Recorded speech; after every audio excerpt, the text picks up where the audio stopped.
Hey guys, welcome back. मैं Vidyadhar Pawar. I was selected in Civil Services Exam 2009. Mains exam में दो paper ऐसे होते हैं जो एक विषय पर रहते हैं और यह विषय वैकल्पिक यानी ऑप्शनल रहता है. इसका मतलब आप जो भी विषय चूज करोगे उस पर ये पेपर्स रहेंगे. यहीं पर यह सवाल हमारे दिमाग को खाया जाता है कि आखिर कौन सा सब्जेक्ट ऑप्शनल के नाम पर चूज करें. यह सबसे महत्वपूर्ण और सबसे ज़्यादा कंफ्यूजिंग सवाल है, क्योंकि आप देखिए कि मेन एग्ज़ाम में बाकी सारे विषय सबको समान रहते हैं और जो अच्छी तैयारी करने वाले लोग हैं वह सभी ऑलमोस्ट सेम ही मटेरियल यूज़ करते हैं. इसलिए इनमें ज़्यादातर सभी के एवरेज मार्क्स आते हैं. तो आपको अगर यूपीएससी के रेस में जीतना है अपने ऑप्शनल सब्जेक्ट्स में मास्टरी करनी होगी, और अगर ऑप्शनल को चूज करने में गलती हुई तो समझ लो गई भैंस पानी में. आज के वीडियो में हम ऑप्शनल चूज करने के कुछ आसान क्राइटेरियाज को डिस्कस करेंगे और मैं गारंटी के साथ कहता हूं कि इन क्राइटेरिया के साथ चलेंगे तो अपने आप ही एक अच्छा सा ऑप्शनल सब्जेक्ट आपके सामने नज़र आएगा. तो चलिए शुरू करते हैं. ऑप्शनल सब्जेक्ट को सही ढंग से क्यों सिलेक्ट करना चाहिए उसका और एक कारण है. एक बार आपने ऑप्शनल सब्जेक्ट चूज कर लिया तो उसको छोड़ना बहुत मुश्किल होता है. आपने उसके पीछे पैसा और पैसे से भी इम्पोर्टेंट आपका कीमती समय बहुत इन्वेस्ट किया रहता है. कई सारी बुक्स खरीद लिए, महंगा सा कोचिंग किया और 6 महीने 1 साल की पढ़ाई के बाद अगर उसको छोड़ना पड़ेगा तो बहुत कम बार ऐसा होता है कि आप वो निर्णय कर ले. इसलिए ऑप्शन सब्जेक्ट को सोच समझ कर चूज करें. ऑप्शनल को सिलेक्ट कैसा करना है यह हम थोड़ी ही देर में जानेंगे, लेकिन उससे पहले इसके संदर्भ में यूपीएससी के मार्केट में जो मिथ्स चलते हैं उनको पहले तोड़ेंगे. कनिष्क कटारिया जो 2018 का टॉपर है, उसने मैथमेटिक्स अपना ऑप्शन रखा था. तो यूपीएससी मार्केट में मैथमेटिक्स की डिमांड एकदम से बढ़ जाती है. लेकिन मैं आपको कुछ दिखाना चाहता हूँ. पिछले 4 साल के टॉपर्स 2015 टीना दाबी, 2016 नंदिनी केआर, 2017 अनुदीप दुरुशेट्टी और 2018 कनिष्क कटारिया. अब आप इनके ऑप्शनल देखिए. Tina Dabi political science, Nandini KR Kannada literature, Anudeep Durishetty anthropology और कनिष्क कटारिया मैथमेटिक्स. अब शायद आप समझ रहे हो कि इनके ऑप्शनल सब्जेक्ट को देखकर हमें अपने सब्जेक्ट नहीं चूज करने हैं. दूसरा मिथ यह है कि यूपीएससी में आपके दोस्त और कोचिंग क्लासेस बोलते हैं कि फलाना सब्जेक्ट ले लो, आजकल बहुत चल रहा है. फॉर एग्जाम्पल, ज्योग्राफी में इस बार बहुत नंबर आए हैं, ज्योग्राफी ले लो, गारंटी है तुम्हें पास होने से कोई नहीं रोक सकता. तो गाइज मैं आपको बताना चाहूँगा कि ये सब मिथ्या है और ऐसी अफवाह है जिसके सर और पैर के बारे में कोई नहीं जानता. आप ज़रा सोचो कि अगर ज्योग्राफी लेकर कोई पास हुआ है तो कई ऐसे भी है जो ज्योग्राफी को लेकर डूब गए हैं.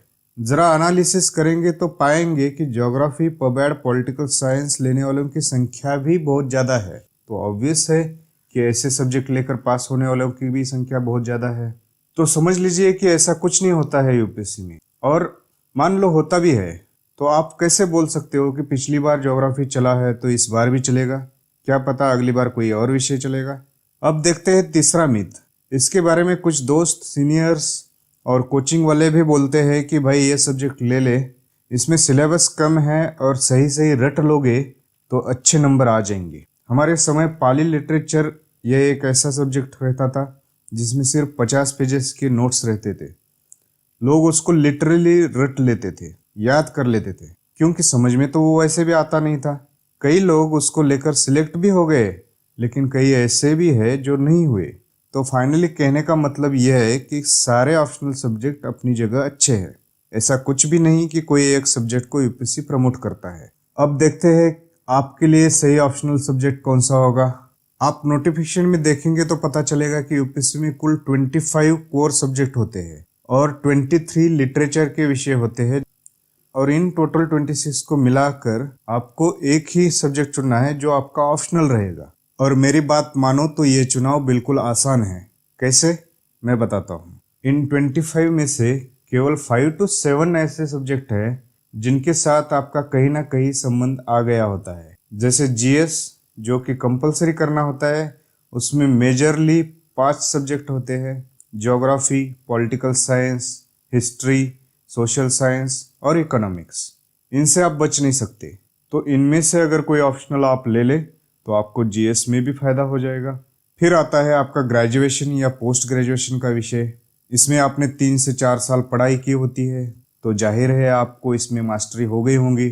और 7वां सब्जेक्ट आता है आपकी मातृभाषा का लिटरेचर का विषय। इन 7 के अलावा किसी किसी को कोई विषय में थोड़ी सी रुचि रहती है, जैसे साइकोलॉजी, पब्लिक एडमिनिस्ट्रेशन, एंथ्रोपोलॉजी इत्यादि। लेकिन ज़्यादातर लोगों को इन्हीं विषयों में से एक को चुनना होता है। तो आपकी लिस्ट 26 में से 7 तक ऑलरेडी आ गई। अब इनमें से हमें 2 को शॉर्टलिस्ट करना है। यह कैसे करें? तो अपने आप से 3 सवाल पूछते हैं। पहला, क्या मैं इस विषय के साथ 2 से 3 साल बिता सकता हूँ? देखिए, सीधी सी बात है, आप पहले अटेम्प्ट में भी पास हो जाते हो तो भी आपको एग्जाम के पहले का 1 साल और एग्जाम का 1 साल, ऐसे 2 साल तो एक विषय को पढ़ना ही है।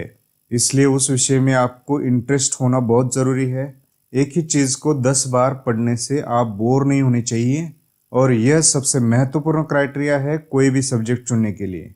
आपका दूसरा सवाल होना चाहिए कि क्या इस विषय के लिए सफिशिएंट स्टडी मटेरियल आसानी से अवेलेबल हो सकता है? मतलब क्या ऑनलाइन अवेलेबल है, या फिर आपको कोई दोस्त या कोई रिश्तेदार मटेरियल प्रोवाइड कर सकते हैं? मार्केट में अच्छी किताबें, नोट्स उपलब्ध है कि नहीं? अगर कोचिंग करने की आवश्यकता है तो वह आपके सुटेबल प्लेस पर उपलब्ध है क्या, इत्यादि। तीसरे सवाल में आपने यह ढूंढना है कि क्या शॉर्टलिस्ट किया हुआ विषय आपको जीएस में भी काम में आ सकता है। इसके बाद आपने देखना है कि आपने जिस विषय में ग्रेजुएशन किया है या पोस्ट ग्रेजुएशन किया है, वह अगर ऊपर के 3 में से 2 क्राइटेरिया को सेटिस्फाई करता है तो उसको ले लेना चाहिए। इन सवालों के जवाब ढूंढने पर आपके पास बेस्ट 2 ऑप्शन रहने चाहिए। अब आप उनका सिलेबस और पिछले 2-3 साल के क्वेश्चन पेपर को देखकर डिसाइड कर सकते हो कि कौन सा सब्जेक्ट फाइनली रखना है और कौन सा छोड़ना है। मेरा आपको यही सजेशन रहेगा कि ऑप्शनल को चूज करने के लिए अपने आप को 10 से 15 दिन का समय दें, उसको करीब से जानने की कोशिश करें। लेकिन यह डिसीजन आपको खुद को ही लेना है। इनफैक्ट आपसे बेहतर यह डिसीजन कोई नहीं ले सकता। सब्सक्राइब कर बेल बटन दबाने से मेरे नए वीडियो के नोटिफिकेशंस आपको मिलेंगे। अपने दोस्तों के साथ भी इसे शेयर करिए ताकि उन्हें भी इसका लाभ मिले। All the best. धन्यवाद। जय हिंद।